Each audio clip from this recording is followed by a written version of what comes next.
Welcome to another chapter of our meeting, Seeing Opportunity in Devastation, Stories to Inspire with Ed Hatton. And we are currently doing a bit of a series where we're talking about turning defense into attack, and we are now on part 3. And Ed is going to take us through the topic of understanding the needs of your customers with the specific strategy of turning that into attack. So, Ed, welcome once again, and over to you. Thank you, Jacques. Yes, indeed, that's what we're going to be focused on in this edition. Is all about understanding needs, and that sounds like a vastly overused phrase, which everyone rolls their eyes at and says, "We know all about understanding needs. We ask people what their needs are." No, that's not what I'm talking about. I'm talking about real deep understanding and the ability to translate that into considerably more business than you have often been able to achieve without such knowledge. So I did promise, though, last time we spoke, which was 2 weeks ago, to give you a lovely little anecdote about the Trojan horse strategy. You remember the Trojan horse strategy, where Absolutely. you go into a company that you want to get into, and you say to them, I don't want to displace your supplier. You're very happy with your supplier, and the implied line behind that, because if you weren't happy, you'd be bloody dumb to keep that supplier.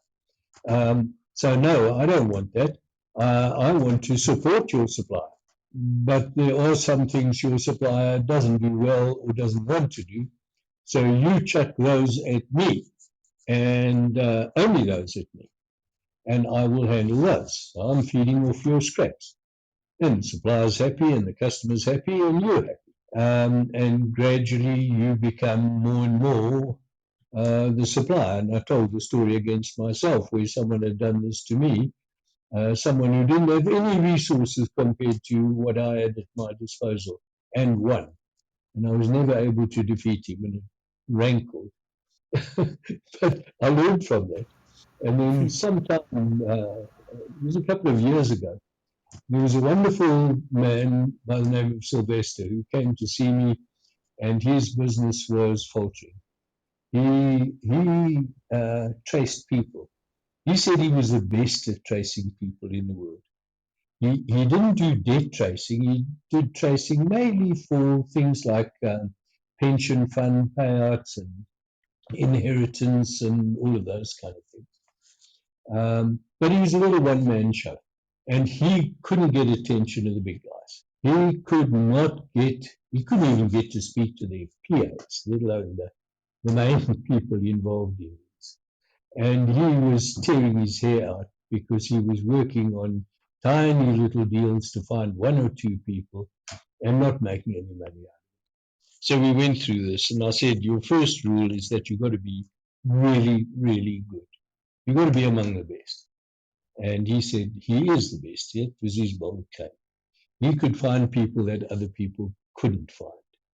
He had found people in Chilean jails. He had found people in the army in Namibia. He had found people in Russia. He had found people all around the globe. He was very, very good at what he did. So we went through this Trojan horse strategy, and he went along to one of the big outfits, and he tried that strategy on them. And he managed to get to speak to not the big guy, but one of the underlings. And he said, look, the way tracing works is you give a tracing book to a tracing company. They trace as many of the people as they can, and then they give you back the ones that they regard as unfindable. And usually you just write those off. So what I want to do is, and I won't charge you at all for this, I will only take those unfindable ones, and I'll see what I can do with them. And then if I find them, you pay me as you normally pay a tracing agent, some sort of a commission or fee for each one I find. But you don't pay for any failures. So the company had nothing to lose. They said, yes, of course. So but there was a glitch. They had someone already doing that. So he said, okay, but even the someone already doing that is going to fail with some of them. So let me take the ones that are really unfindable. And he took the ones that are really unfindable, and he got nearly an 80% hit rate on finding those completely unfindable ones. And it was a bit of a GWOW at that. So he bubbled over and he came and he said to me, he paid me one of the nicest compliments that anyone has ever paid me. He said, I just wish I'd met you 20 years earlier, because if I'd met you 20 years earlier, I would be fishing off Mauritius right now.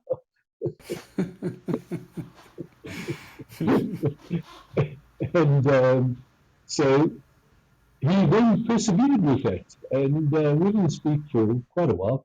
It must have been 6 months or a year later or something like that. He phoned and he laughed. He was laughing to fit the dust again.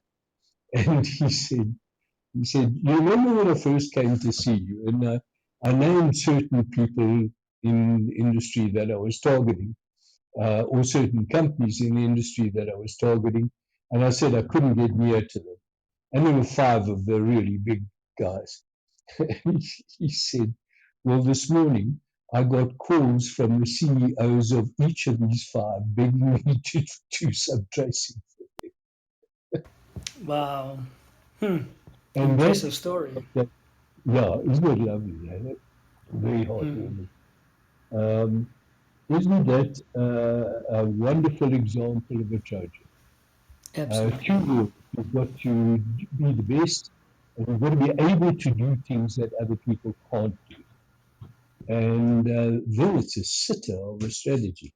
So I hope people use that and find ways of attacking, which they wouldn't have been able to find before. Let's talk now about this hackneyed term about customer needs, because I think it's one of the most overused terms and one of the most poorly used terms around in marketing and sales discussions. People talk about knowing customer needs or understanding customer needs, but I wonder if people really do. I've seldom had salespeople who have called me and known anything about my needs. Very, very seldom. And even if they know something about my needs, they don't understand the real essence, and they don't probe for it in the main. I don't know your experience, Shah, because you must also get a lot of people trying to sell things to you. All the time. Yeah. So the the general sales and marketing pattern tends to be push. In other words, we are going to get a message to you, whether that message is appropriate or inappropriate, but we are going to push it on you. And if we're going to do that, then we have a one size fits all message that is going out to the market that says buy this because it has these virtues. And whether those virtues are particularly apt to your needs or not is is not thought of. And a lot of salespeople are trained in needs-based selling or solution selling, and solution selling is not a new concept. In fact, it's quite old. It was first described in a book in 1993, although it had been practiced well before then. It was created by a trainer in the Xerox organization in 1983. So even 93, this is nearly 30 years old now, just about 30 years old. And yet very few people know anything about needs-based selling, or know the essence of needs-based selling or solution selling. The book is out of date now, but it's still worth a read, because it was written before the internet, of course, and before buyers had the same knowledge as they do today. but it's still worth a read. It has some very valuable tips in it. But salespeople, if they are trained at all, they're trained to go into a customer and say, well, let's talk about, someone comes to me and says, let's talk about your needs. I'm going to be very guarded because I don't want to expose all of my weaknesses to someone who's trying to sell something to me. That's just human nature. We would be reluctant to open up completely, even if the person was trying to help us. And so it's unlikely that a question like that is going to really get you to understand customer needs. You want to do better than that if you're going to stand out from the crowd, if you're going to come out from your sally port in your castle and go and attack and vanquish the enemy. If you're going to turn defense into attack, you've got to do a lot better than that. And there are three areas where I believe that you could apply um, a method to achieve that for you. The first way of doing this is to look for trends. And this is an underutilized tactic, very widely utilized by large organizations who have big research departments, but not so well by financial institutions, for instance, and insurance institutions and healthcare institutions use this sort of technique quite widely. But for the average SME or even large organization, they don't have that sort of infrastructure. So the way that this works is that you look for trends, and it's not hard to find trends. You can literally listen to the news or read the blogs or listen to the podcast to see what is happening in trends. Let's take a couple of examples now. Let us, for instance, imagine you sold firefighting equipment, fire engines or emergency equipment, fire engines and rescue vehicles and that kind of thing. And you were looking to use this as a strategy. What would you be doing? Well, maybe you'd be thinking about the way climate change has changed and brought on massive floods, as we so tragically saw just recently in KwaZulu-Natal. And maybe it's also brought on some very high fire risk, as we often see down in the Western Cape, and as Australia finds with these devastating bushfires that they get in Australia and other parts of the world. So maybe you would want to be looking at climate trends 5 and 6 years out and seeing what sort of equipment you needed in those disaster areas and targeting your marketing into those areas because they are going to need the right kind of equipment at that time. So that would be a way of focusing on customer needs because you work out what the needs are. Now we can do a whole pile of these. And it doesn't have to be a large manufacturing organization. It could be a little organization. So if we look at something like, for reasons that are variously described, the price of cooking oil has gone skyrocketing through the roof. And right now, cooking oil is much more expensive than it was. So fried foods become much more expensive. And if you're in the business of manufacturing snacks or fast food that is fried, maybe you want to be looking at alternates and saying, well, perhaps we should track that price of oil, cooking oil, and see what's going to happen in the future. I'm quite sure if you dug, you would find projections of what's going to happen, what's causing this price increase, and what is likely to happen in the future to the price. If it's going to escalate all the time, then perhaps you ought to start now investing in equipment to produce more baked snacks, or grilled fast food or something of that nature. You don't want to be caught where it becomes unaffordable and people are turning away from the food because it becomes unaffordable or not of the right value, and then find that you have to start investing at a time where you're probably cash short. So you could be as small as a local snack vendor. And we could go on with a number of examples. The price of fuel and the price of lighting paraffin is very, very high now, and it's increasing all the time. It's if you plot the trend for the last 10, 12, 15 years, it's a horrendous increase year on year. Now, what does that do to the market? And if you're in a business that is reliant on fuel, should you be considering where the future goes with that? If you're selling cars, the big question, should you be investing in electric cars?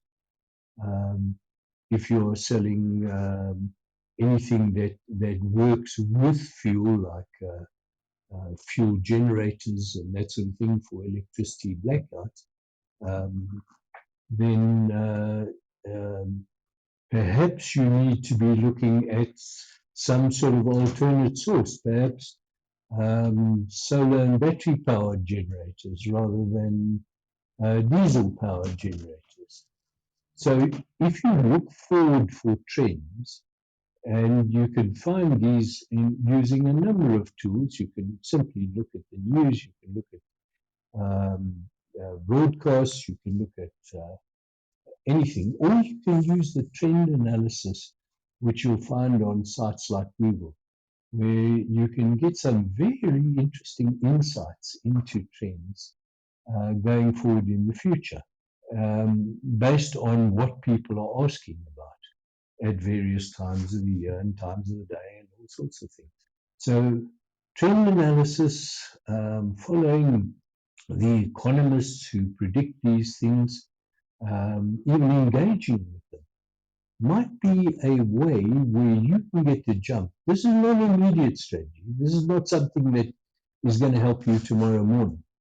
But it may put you in a position in 2 or 3, in a year's time, or 2 or 3 or 5 years' time, where you have a major advantage over your competitors because you've had all that time to prepare. Again, going back to the emergency vehicle, fires or floods might often affect very poor communities in very crowded conditions. Do you need something special for those? Should you start increasing your R&D in that regard right now? Maybe you need to be investing in drones or something of that nature. So lots of opportunities there from trend analysis. It's looking forward with the eyes of an eagle, trying to spot things that are happening that other people haven't noticed as yet, and be there before they do notice. Some of them might be quite close. Many of them a long way away, but some of them might be just a couple of months away. Depending on your industry, if you look hard, it's not hard to find them. So the second way that you can look for customer needs is to look at the customer themselves. And of course, you can have conversations with your customers, not sales conversations. These should be management conversations, just chewing the fat. What's your business look like? What's happening in your world? What would you wave a magic wand at if you had a magic wand? Where could your business improve in the sort of areas that we are as a supplier? What are we doing wrong? What could we do better? And those sort of conversations produce invaluable information in many cases. The other part of that answer lies in your own information inside your business. If you drew a rough matrix and said, you have perhaps 3 or 4 or 10 major product lines, and you draw a matrix between your customers or your major customers and your major product lines, and you put the values in each of those blocks um, that they have bought for, turnover or unit numbers that they've bought for of that product type in the last, say, 6 months or a year or something like that. You can do that sort of analysis relatively easily out of your sales reporting.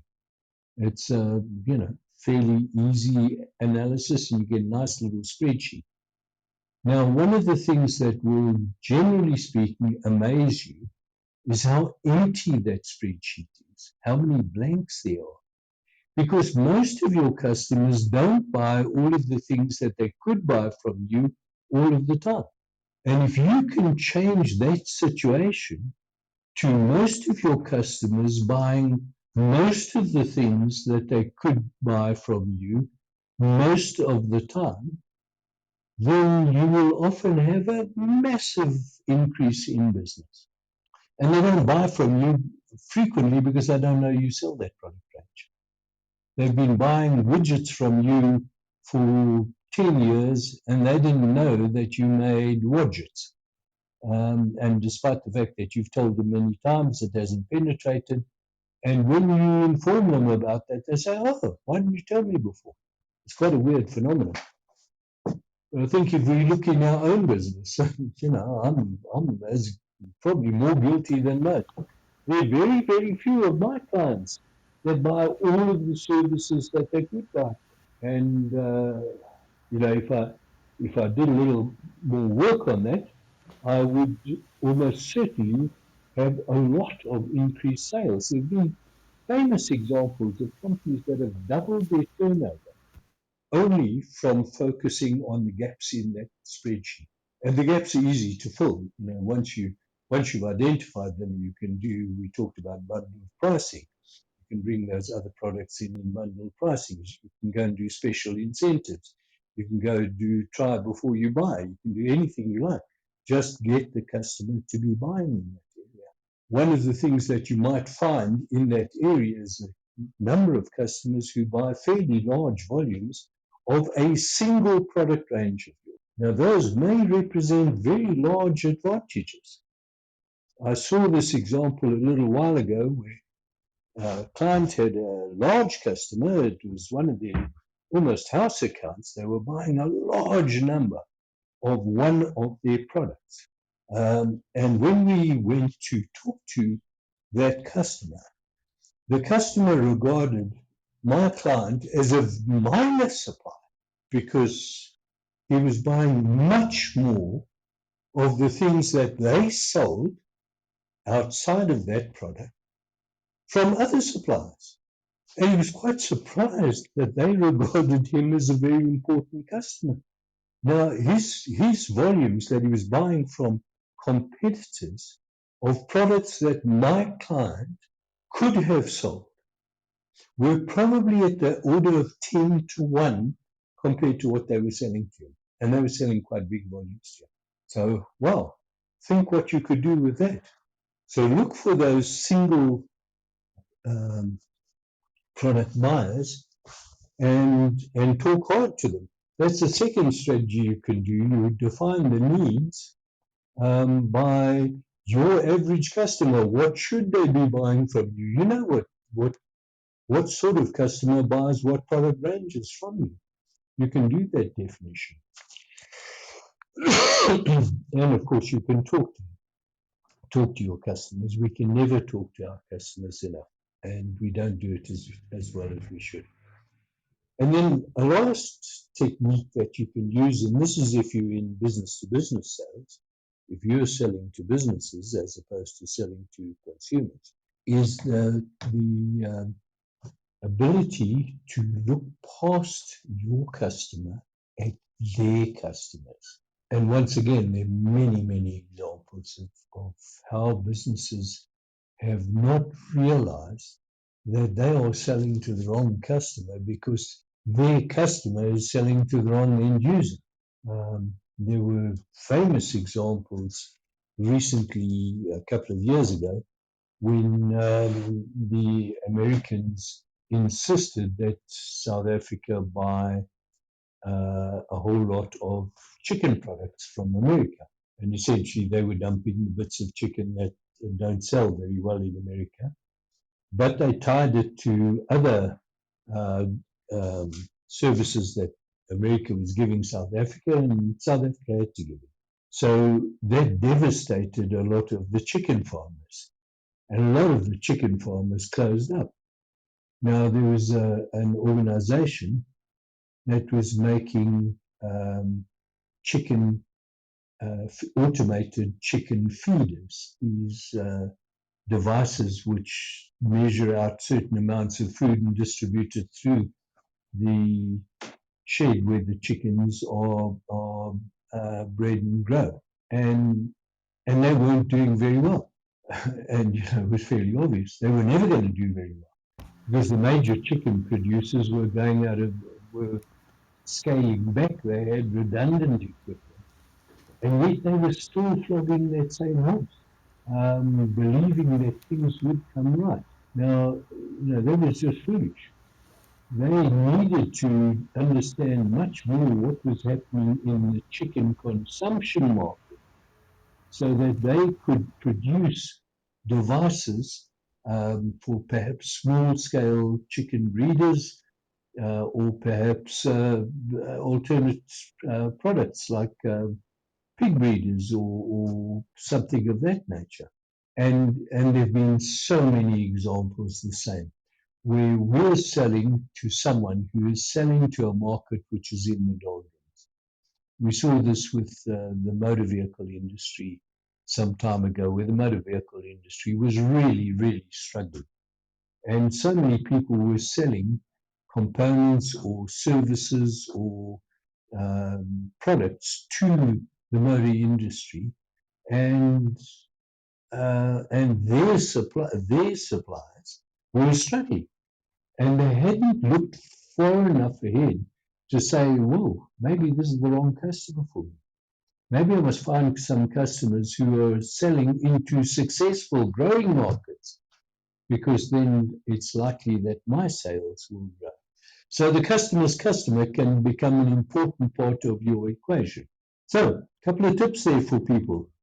And I haven't yet talked about a questionnaire about or needs analysis of these customers, which are all old traditional ways of establishing needs. These are different ways. These are ways that can make you stand out, can make you very successful on an attack. Hope that's of value and interest to the people who listen to this. Yeah, I'm sure they absolutely would find value from that, from those stories, and also inspiration. I mean, just to by way of signing off. I mean, when you were talking about the first way is looking for trends, and then you passed the comment that you need to look forward with the eyes of the eagle, and I found that very interesting. Obviously, thinking that eagle eyes need distance. Sometimes you need to get out of what is familiar, get away from the coalface, step away from the business, um, and to see the kinds of things that are happening around you. So it's just something that I certainly, as a takeaway for me this time around, Ed, is that we get so involved with what we're doing and we don't step away to Yeah. to see with that kind of clarity, the pinpoint clarity, see what's happening around us, spot the trends. Very important to do that kind of research. And I mean, we it's a bit of a theme in terms of what we come up with in our different chapters. So, Ed, yes. So, are we going to continue with talking about understanding the needs of customers, or are we going to shift to a different topic? I think we have one or two bits of understanding the needs of customers still to come, but there will be a different topic next week. We'll announce that on all our platforms. All right. Okay, then. Thank you very much, Ed. And for those of you listening, just a reminder that if you want to listen to all our other podcasts, you can go to Griffin Enterprise Development on YouTube, and there's a playlist of all our audio recordings. And feel free just to browse and to be inspired, use the tips, change something, because that's how things change and how things pivot in your businesses. So thank you for those that have attended this afternoon. We wish you all well until we see you again next week.